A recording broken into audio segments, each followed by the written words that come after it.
Hi, this is Gary with MACMOST.com. Let's take a look at the TextEdit app that comes with your Mac.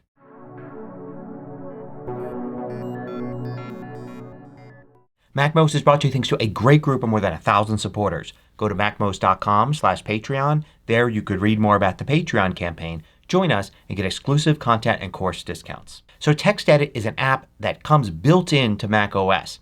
It allows you to create and edit simple word processing and text documents. It's a very lightweight, easy to use, quick tool that's actually pretty powerful. One of the things that makes it so powerful is the fact that it doesn't use a special format. There is no TextEdit document format. Instead, it uses standard cross-platform formats like plain text or rich text files.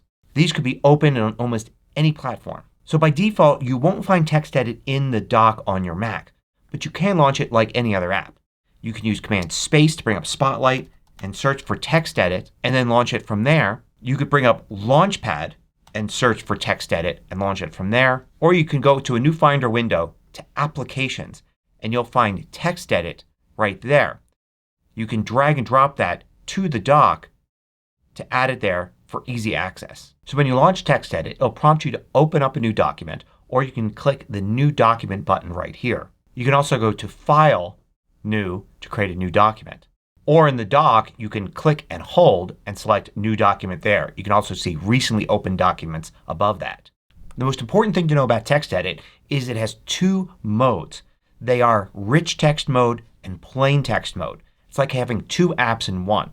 In Rich Text Mode you're actually using a simple word processor. You can tell if you're in Rich Text Mode because you'll see at the top lots of styling buttons. Things for changing the font, the size, bold, all this stuff here, as well as a ruler here at the top. Also, if you go to Format, if you're in Rich Text Mode you'll see Make Plain Text. So you can switch to the other mode. So we'll switch to Plain Text, and now in Plain Text Mode you won't see any of that at the top of the window. It's a very simple window. You could set which one of these is the default by going to TextEdit Preferences, and there under New Document you could set Rich Text or Plain Text as the default mode. In Plain Text Mode you can type as you want, but there's no styling or formatting information at all. So it's just regular text here. But in Rich Text Mode you have the ability to select fonts, style things, change the font size, and all of that. So I can make this bold, change the color, change the font, change the size. In fact, most of the things you would expect to find in a word processor are here in Rich Text Mode. You have all the basic text styles. You can change the justification. You can change the line spacing. You can have lists like bullet lists, numbered lists. Under Format here you can see even more options that you have. You can even insert tables like this and have simple tables there. They're not really spreadsheets. They're more for laying out the information in the document as you want. In fact, you can even drag and drop images into a rich text document. Now when you do that it's going to switch between one of two types of rich text document. Either RTF, which stands for Rich Text Format, or RTFD, which is Rich Text Format with Attachments. D stands for Directory because it's creating a file that is basically a directory of the rich text document and any attachments. You'll see it as just one file. Now when you've inserted an image you don't have any options here. Notice I can't resize this or anything. So if you're going to use images inside of a rich text document, make sure they're sized appropriately. Edit them in Preview or another app to get them to be the proper width and height first before bringing them in. And note that you can also add other files here. A PDF, for instance, will actually appear embedded. You wouldn't normally embed a full PDF document, but if you have, say, a small piece of clip art that's saved in PDF format, you could actually bring it in here to have that piece of art inside your document. Other files will just appear as attachments. There'll be icons in there. You could even add links, so you can have an HTML link like this inside of a rich text document. Now when you go to save a document, since this is rich text and we converted it to rich text with attachments, it will save like that. If you didn't have attachments it would save as a regular rich text document, an RTF file. But you could also save in a variety of other formats, including HTML, open document format, and a variety of Microsoft Word formats. Now when you save a plain text document it's going to give you just a .txt extension. But if you wanted to save it as something else, nothing's going to stop you. So if you're going to save it as a code file or something with HTML, you can just change the extension there. Those are all just types of text documents.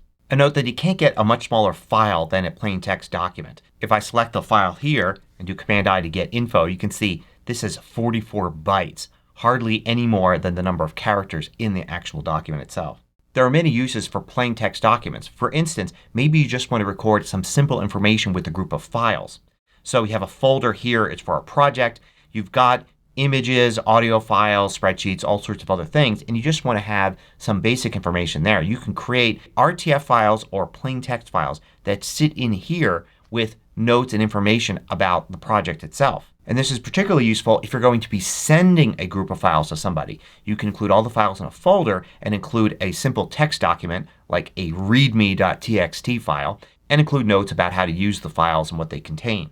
A .txt file can be read by anybody using any type of computer. And RTF files are actually very similar to what you get in the Notes app. The difference being you're getting an actual file, not a different page in the Notes app. So if you want to have some notes that exist alongside a group of files, create a rich text document in TextEdit, save it with those files, and you can use formatting, lists, links, all sorts of things inside of that file. It exists in the Finder as a file and will move along with the other files in that folder rather than being separate from them as a note in the Notes app would be. Another great use for TextEdit is to start some writing. Start in TextEdit as a rich text document and begin your writing there. You could always later on open up that rich text file in the Pages app. Pages will read RTF files and in fact TXT files just fine. It will even let you export Pages documents to them, of course removing some of the more advanced Pages features. And also a lot of people use both plain text and rich text files for pieces of text that they're later going to include in an email, message, or some other form of communication.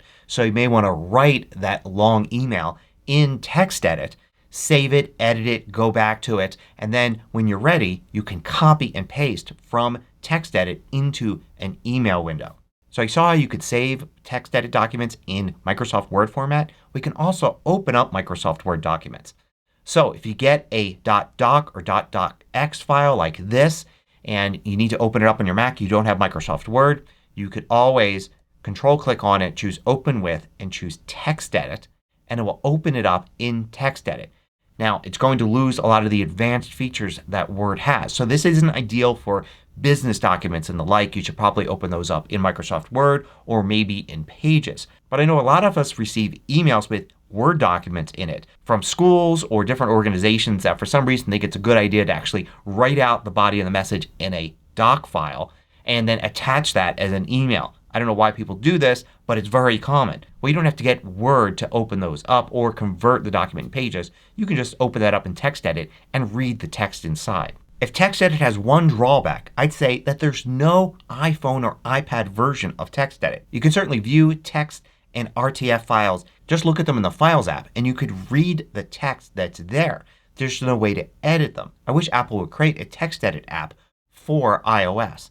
But of course you can use Pages and you can use a variety of third-party apps to open and edit text and RTF files. So if you haven't been using TextEdit on your Mac, give it a look. I think just about every Mac user can get some use out of TextEdit. Either making notes that exist as files rather than the Notes app, including information with a group of files, or opening up text documents to read them without having to convert them to something else. It's a really useful app that's very powerful and lightweight. Hope you found this useful. Thanks for watching.